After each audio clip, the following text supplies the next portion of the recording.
ഷൂട്ടിന് എൻ്റെ ഒരു മേജർ പോർഷൻ ഓഫ് ഷൂട്ട് കഴിഞ്ഞു. ഇനി ഒരു 5-6 ദിവസം ഷൂട്ട് കൊണ്ട് ബാക്കിയുണ്ട്. അത് നമ്മുടെ സ്കൂളിൽ വളരെ ഷൂട്ട് നടന്നുകൊണ്ടിരിക്കുകയാണ്. അപ്പോൾ അതിൻ്റെ ഒരു ഷെഡ്യൂൾ ബ്രേക്കിൻ്റെ സമയത്ത് അതിൻ്റെ ഷൂട്ട് നടക്കും. എന്തോ വിനീതേട്ടൻ ധ്യാനൊക്കെയായിട്ട് കോമ്പിനേഷൻ ഓൾറെഡി കഴിഞ്ഞു. ദിലീപേട്ടൻ്റെ കോമ്പിനേഷൻ ഇപ്പോൾ ഷൂട്ട് ചെയ്യാൻ വേണ്ടി പോവുകയാണ്. അപ്പോൾ ഒരു 7-ാം തീയതി തുടങ്ങിയായിരിക്കും. നെക്സ്റ്റ് 7th തുടങ്ങിയ ഷൂട്ട് ഒരു 5-6 ദിവസം ഷൂട്ട് നിർമ്മിച്ചു. യെസ്, അതൊരു മാഡ്നസ് പരിപാടിയാണ്. രസമുണ്ട്. ഒരു ടോട്ടലി ഏത് ജോണാണെന്നൊക്കെ പറഞ്ഞത് പെട്ടെന്ന് പറയാൻ പറ്റില്ല. ഒരു ടോട്ടലി വേറൊരു ജോണിൻ്റെ ഒരു സിനിമയാണ്.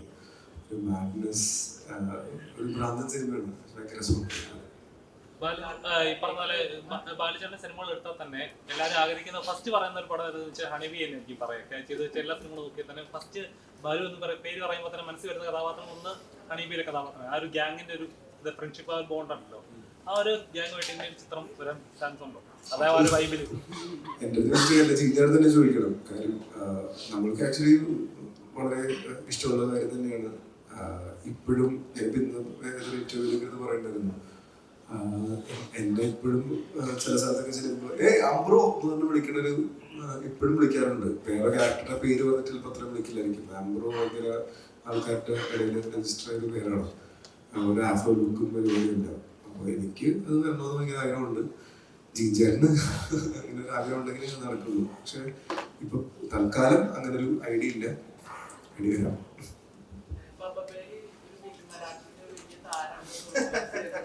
ഞാൻ പറയില്ല. കണ്ടോ എന്താ മോനെ, എനിക്കറിയില്ല.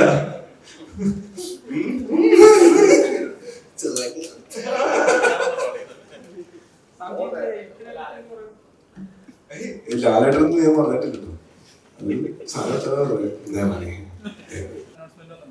നിങ്ങള് വേറെ പടങ്ങളിലൊക്കെ പരിപാടി ഇവിടെ നൈസായിട്ട് വേറെ മഞ്ഞളിലെ പിള്ളേരെല്ലാം കൂടെ ഉണ്ട്. പക്ഷെ സിനിമയിൽ അഭിനയിക്കണമെന്നൊന്നും പറയാൻ പറ്റില്ല. അതിനകത്ത് ഒരു അമ്മയും എന്നൊരു രീതിയിലാണ് സിനിമ പോകുന്നത്. മഞ്ഞളിലെ പിള്ളേരെല്ലാവരും അപ്പോഴും ഇപ്പോഴും എപ്പോഴും കൂടെ ഉണ്ടാവും. അത്രയുള്ളൂ. മഞ്ഞമ്മലല്ല, ഞങ്ങളെ കൂടെയുള്ള പിള്ളേർ. എന്നെ വിളിച്ചിട്ടില്ല, ചോദിക്കാൻ വിളിച്ചു. ഉറപ്പായിട്ട് കൂടെ ഉണ്ട്. ഇതുവരെ ചെയ്തിട്ടുള്ള കഥാപാത്രങ്ങൾ ഇതൊരു പീക്ക് ടൈം ആണെന്ന് വിശ്വസിക്കുന്നുണ്ടോ? കരിയറിൽ ഇപ്പൊ നിൽക്കുന്ന ഒരു പോയിന്റ് ഒരു പീക്ക് ടൈം ആണ്, അല്ലെങ്കിൽ ഇനിയുള്ളത് ഇതിന്റെ പീക്ക് ടൈം ആണെന്ന് വിശ്വസിക്കാൻ ആഗ്രഹിക്കുന്നില്ല. ഇനി അടുത്ത വർഷം അപ്പുറത്തെ വർഷം ഒക്കെ എന്റെ പീക്ക് ടൈം ആവണമെന്ന് ആഗ്രഹിക്കുന്നതാണ്. ഇത് ജസ്റ്റ് ഒരു പീക്ക് ടൈമിൽ ഇങ്ങനെ മാത്രം ഉപയോഗിക്കാൻ ഇപ്പൊ എനിക്ക് ആഗ്രഹമില്ല. ഇപ്പൊ കഴിഞ്ഞ ദിവസം മമ്മൂക്കയുടെ ഓട്ടോഗ്രാഫ് ഒക്കെ മേടിച്ചിട്ടുണ്ടായിരുന്നു. ലൈഫിൽ ഏറ്റവും നല്ല മൂവ്മെന്റ് ആയിട്ട്. കാരണം അത്രയും ഒരു എന്റെ മമ്മൂട്ടി ചേട്ടന് എന്ന് പറഞ്ഞിട്ടാണ് കൊടുത്തത്. എങ്ങനെയുണ്ടായിരുന്നു മൂവ്മെന്റ് ഒക്കെ? നല്ല രസമായിരുന്നു. എനിക്ക് ആഗ്രഹം ഉണ്ടായിരുന്നത് സിനിമ ഷൂട്ട് ചെയ്യുന്ന സമയത്ത് എനിക്കത് ഓട്ടോഗ്രാഫ് വാങ്ങണമെന്ന് എനിക്ക് ആഗ്രഹം ഉണ്ടായിരുന്നത്. അന്ന് വാങ്ങി കിട്ടിയതിൽ സന്തോഷം.